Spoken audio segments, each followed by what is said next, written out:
Agrovodiyni kuzatib boruvchi podpischilar, bugun bog'olasa sizlarga Vanderkot o'rigimizni ko'rsatib o'tamiz. Qilicham deydi. Bugun 6-maymi? Bugun 6-may, xudo xolasa pishib yetildi. Bemalol tersa, eksport qilsa bo'ladi. Qarib pishib yetilmadi. Ko'rsatib qo'yingda yaqinda. Mana do'stlar. Bog'imiz ekilish sxemasi 5 ga 4 sxemada ekilgan. Tagi kapilnida suv ichadi. Yerdagi o'rik yaxshi suv bo'ladi.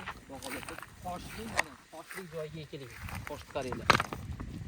Toshda nima bo'ladi? Vali akalarimiz ko'p kommentariya yozib qo'yasizlar. Toshda o'rik, bodom eksalaring bo'laveradi. O'rikni qaranglar, go'zal bo'lganini qaranglar. Mana. Bunday o'tib, bag'lamchi ko'rsating.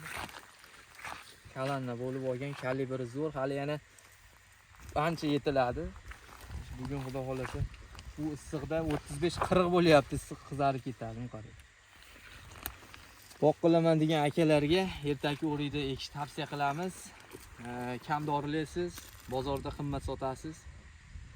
Mevasini xudo xolasa biz buni ko'chatidan yetishtirib qo'yganmiz. Bog'da umumiy ko'rinishini ko'rsatib.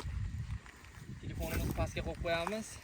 Qiziq bo'lgan bo'lsa videoga like bosib, o'rik boq qilaman degan aka-ukalarga videoni tashlab qo'yishlarini so'rab qolamiz. Sog' bo'linglar, salomat bo'ling.